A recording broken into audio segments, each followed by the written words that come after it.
everyone. In physics classes, we are doing fourth chapter of class 12, that is moving charges and magnetism. In this class, we are going to discuss about shunt and conversion of galvanometer into the ammeter with the help of the shunt. In our last class, we discussed about the galvanometer. Okay, galvanometer is an electrical instrument which we are using to detect the presence of current and to measure the current. Okay, and there we discussed that I is directly proportional to theta. Okay, or you can say theta is directly proportional to I. The deflection produced in a galvanometer is directly proportional to the current passing through that galvanometer. So now we are going to do the application of the galvanometer. How can we convert the galvanometer into the ammeter? For this conversion, firstly we should know about the term shunt, that what is shunt, because this shunt is going to help us to convert the galvanometer into an ammeter. So let's start with the shunt. What is shunt? It is a low resistance connected in parallel with the galvanometer or ammeter to protect it from the strong current. Suppose in any circuit we are using galvanometer or ammeter. We are using galvanometer or ammeter for measuring the current.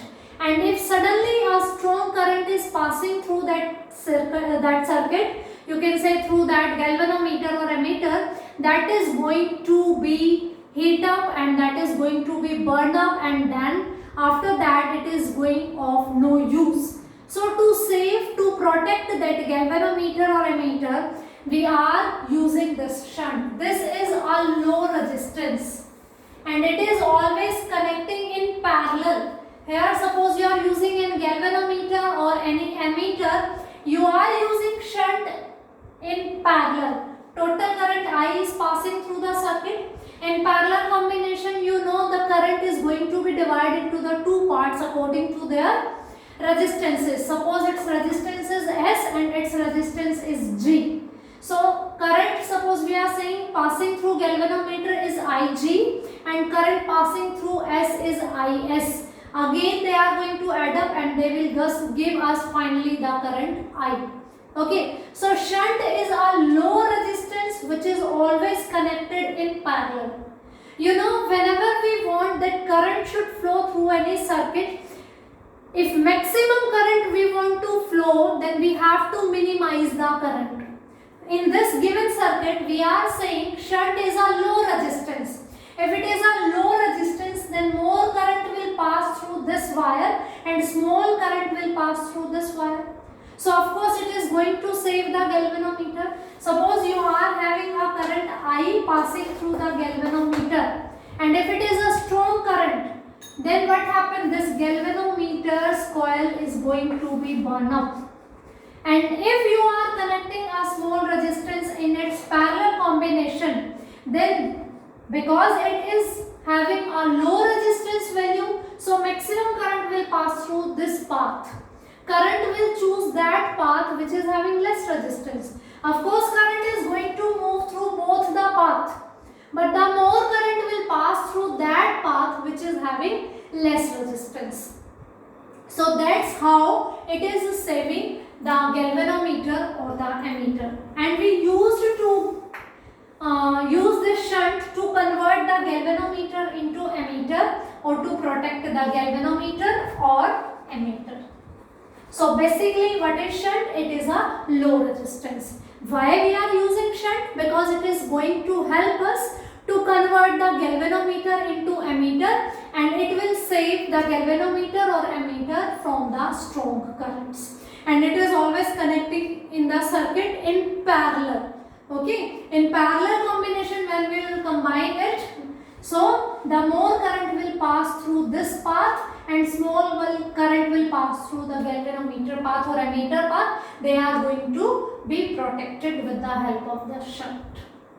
Okay, so this is about shunt, and we know in parallel combination the voltage across these two ends is going to be same. Voltage drop. Okay, how can you write this voltage drop? ISS will be equals to IgG. Suppose S is the resistance of shunt and G is the resistance of galvanometer. Then V is equals to IR.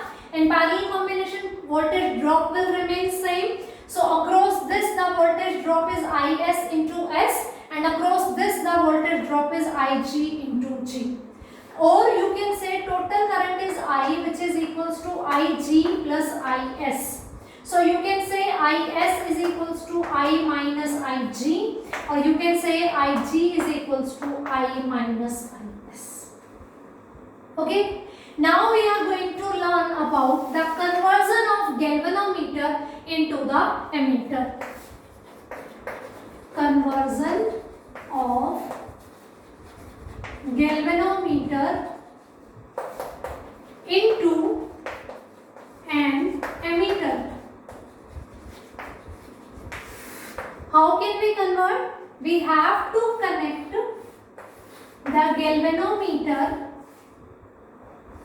in a parallel combination with shunt. That's why we were learning firstly about the shunt. What is shunt? It is a low resistance only. Okay. So suppose I current is passing through it. Through this path Ig current is passing. Through this path Is current is passing, and here again we get the current I.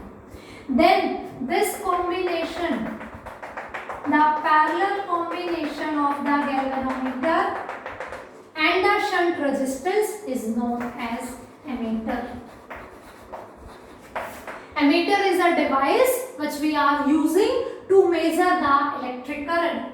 Galvanometer is also a device which we are using to measure the current. It also helps us to detect the presence of current in a circuit. Okay. So whenever we are connecting galvanometer and shunt in the parallel, then that combination itself behave as an ammeter. Here also we are saying that shunt is always connected in parallel with the galvanometer or ammeter to save it from the strong currents. Okay, now we are going to find out the value of S. Suppose you have a galvanometer and you want to convert into a particular range of an ammeter, then what will be the value of shunt resistance? You are going to connect it with parallel with the galvanometer so that you can convert it into the ammeter. So what will be the value of S?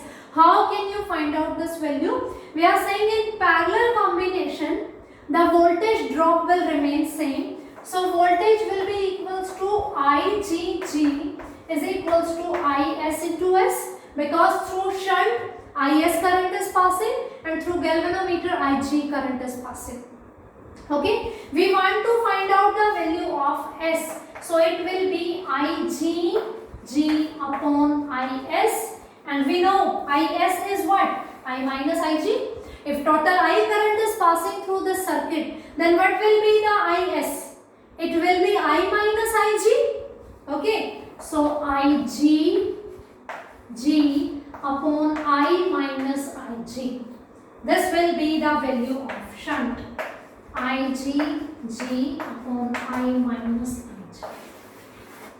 Ig is the full deflection of the galvanometer, means maximum current that can be measured with the galvanometer. G is the constant of that resistance of galvanometer. I is that current, means for which range you want to form the ammeter. If you want to form the ammeter from 0 to 5 milliampere, then that 5 is going to be that total current, 5 milliampere. Okay, so I is the current.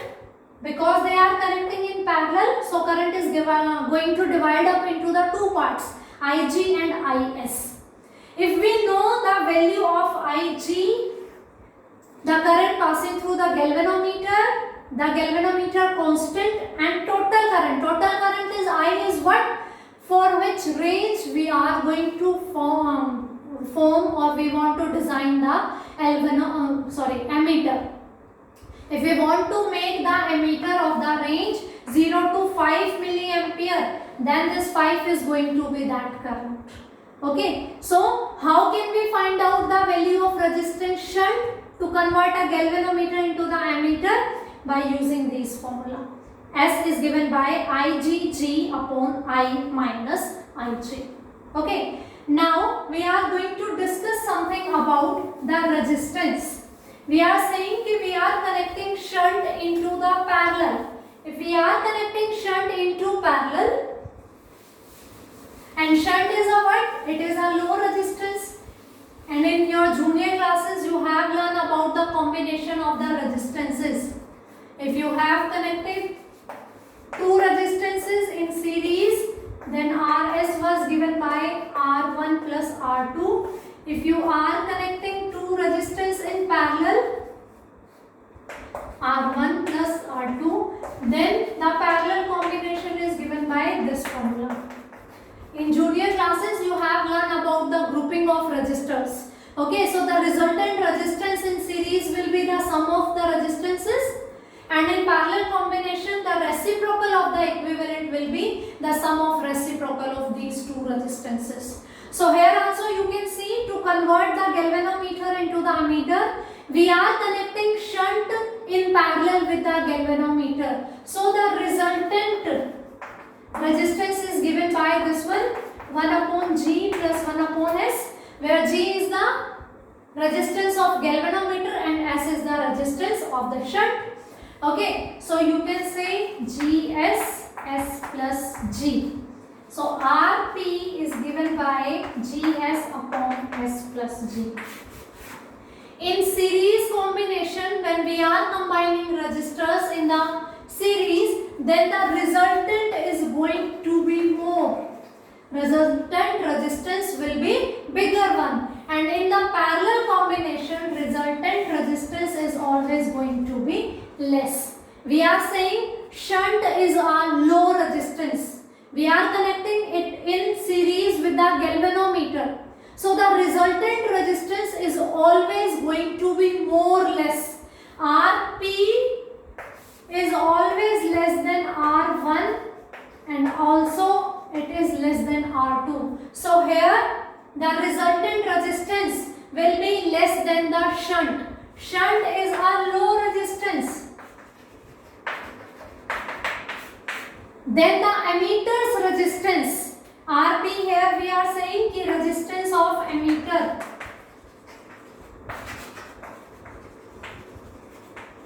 Here Rp will be smaller than G and Rp will be smaller than S. Whenever we are connecting the resistances in parallel, the resultant resistance will be less than the both of them.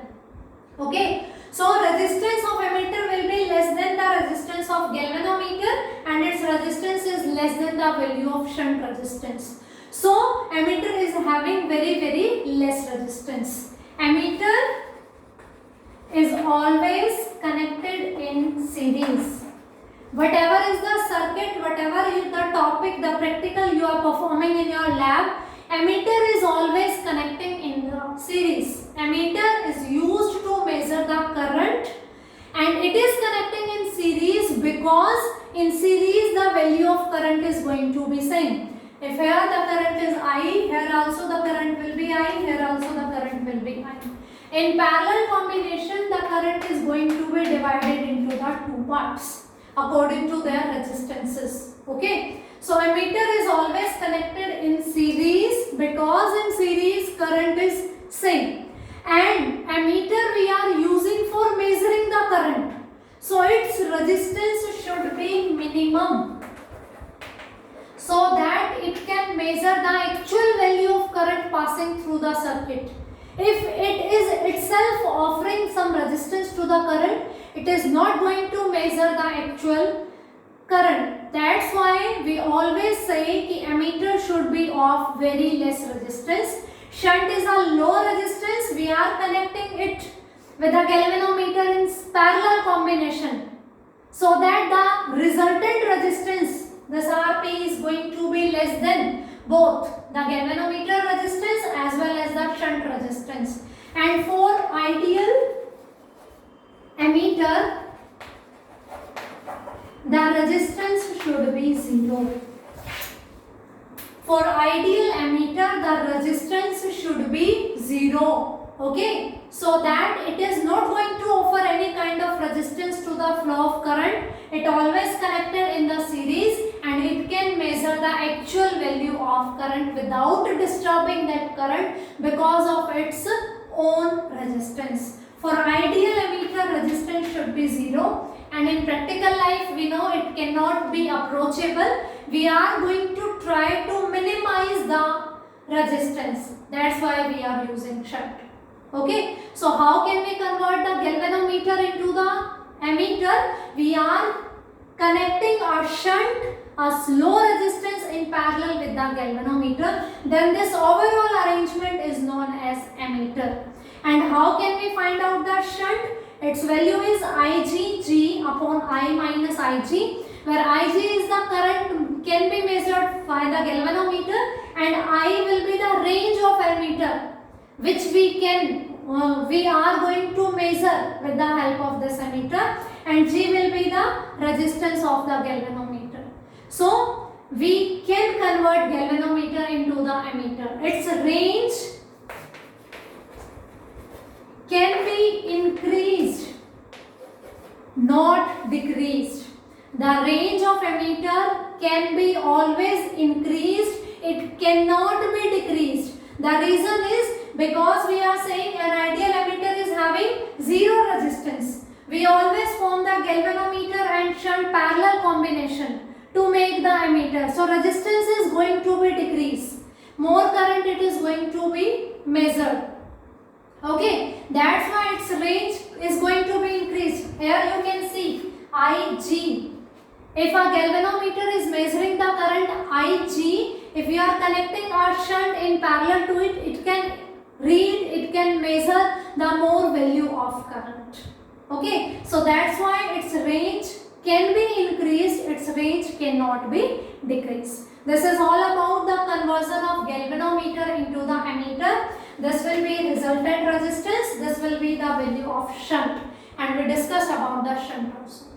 This is sufficient for this class. In our next class we are going to discuss about the conversion of galvanometer into the voltmeter. Thank you.